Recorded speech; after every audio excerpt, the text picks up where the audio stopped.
Bapak Ibu Saudara-saudara dikasih Tuhan, hari ini senang saya bisa berbagi kabar baik untuk Bapak Ibu Saudara. Apakah benar bahwa kita orang-orang percaya sangat mudah sekali dipengaruhi oleh hal-hal yang terjadi di sekitar kita? Saya mengajak kita untuk membaca satu perikop sedikit dari firman Tuhan yang tercatat di kitab Hosea pasal yang keempat ayat yang keenam. Demikian firman Tuhan. Umatku binasa karena tidak mengenal Allah. Karena engkaulah yang menolak pengenalan itu, maka aku menolak engkau menjadi imamku. Dan karena engkau melupakan pengajaran Allahmu, maka aku juga akan melupakan anak-anakmu. Dari ayat ini saya mau berikan beberapa hal tentang apa sebenarnya yang mempengaruhi keadaan kita. Bukan hal yang terjadi di bangsa ini atau yang sedang kita alami hari ini. Sesungguhnya yang membuat kita mengalami hal-hal yang buruk itu bukanlah keadaan, namun posisi kita di hadapan Tuhan. Alkitab mencatat, umatku binasa karena tidak mengenal Allah. Jadi poinnya adalah sejauh mana kita mengenal Tuhan, sejauh mana kita mengenal Allah kita. Jika kita percaya Dia Allah yang mereka-rekakan sesuatu yang baik buat kita, bukankah walaupun keadaan buruk menimpa dan terjadi atas kita, itu tidak akan mempengaruhi setiap kita, karena kita tahu bahwa kita mengenal Allah yang mereka-rekakan sesuatu yang baik buat kita. Dan itu bukan kecelakaan, tetapi masa depan yang penuh dengan pengharapan. Oleh karena itu Bapak Ibu Saudara, jangan pernah biarkan apa yang kita lihat dan kita dengar hari-hari ini mengganggu dan merebut semua rancangan Bapa yang baik atas hidup kita. Kita perlu mengenal Bapa. Bagaimana kita mengenal Bapa?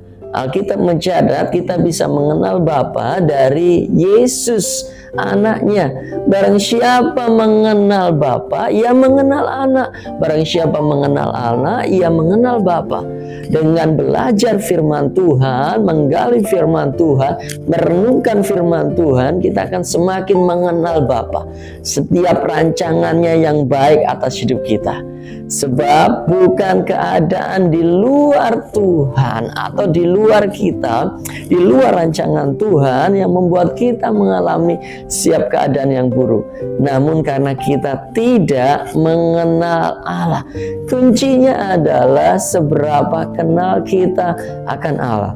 Kenali bagaimana suaranya, kenali bagaimana Tuhan bertindak, kenali bagaimana Tuhan menolong Bapak Ibu Saudara.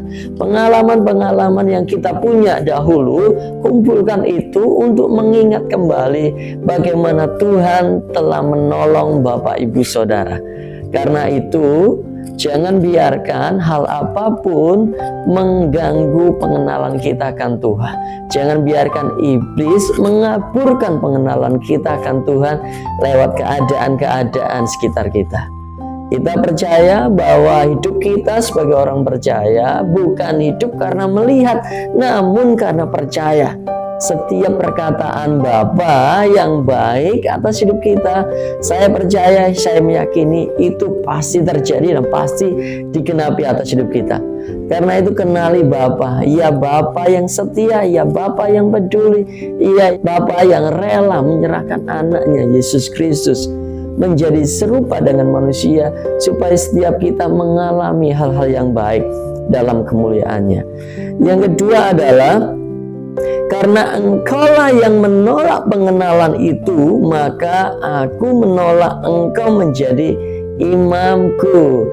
Yang kedua adalah ketika kita menolak pengenalan akan Allah, menolak setiap firman yang kita dengar, menolak setiap perkataan suara Tuhan yang Tuhan sampaikan lewat hamba-hambanya atau lewat teguran waktu kita bersaat teduh, kita sama saja menolak Tuhan. Dan waktu kita ada dalam posisi menolak Tuhan, tanpa sadar kita menjadi musuhnya Tuhan. Apa yang bisa kita lakukan kalau Tuhan tidak bersama dengan kita? Apa yang bisa kita berbuat waktu Tuhan tidak beserta dengan kita? Nggak ada.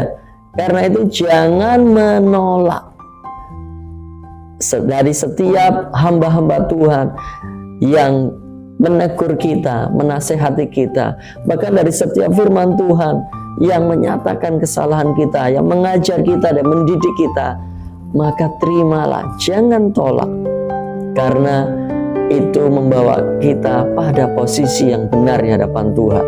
Waktu kita bersama Tuhan, Alkitab mencatat kita cakap melakukan apa-apa. Walaupun dalam keadaan susah, dalam keadaan dunia atau negara bangsa kita tidak seperti yang kita inginkan, tidak seperti yang kita lihat, tidak seperti yang kita harapkan, waktu kita tahu kita berjalan bersama Tuhan, selalu ada jalan keluar, selalu ada pintu-pintu yang terbuka. Hal yang ketiga adalah, perhatikan ayat selanjutnya. Dan karena engkau melupakan pengajaran Allahmu, maka aku juga akan melupakan anak-anakmu. Ini sesuatu yang sangat menyedihkan, di mana apa yang kita lakukan itu akan mempengaruhi anak cucu kita, generasi selanjutnya. Seharusnya kita mengimpartasikan, seharusnya kita menurunkan, mewariskan sesuatu yang baik untuk anak-anak kita, untuk keturunan kita, dengan mengikuti ajaran. Namun karena kita melupakan pengajaran-pengajaran Tuhan, tidak mengindahkan, mengabaikan, maka ini berdampak kepada Tuhan melupakan generasi kita, anak-anak kita. Oleh karena itu hari ini, jika sesuatu yang buruk terjadi atas hidup kita, terjadi sesuatu yang tidak seperti kita harapkan, jangan salahkan Tuhan. Mari introspeksi, apakah kita punya kerinduan untuk mengenal Tuhan? Apakah ada gairah buat kita untuk mengenal Bapa di surga?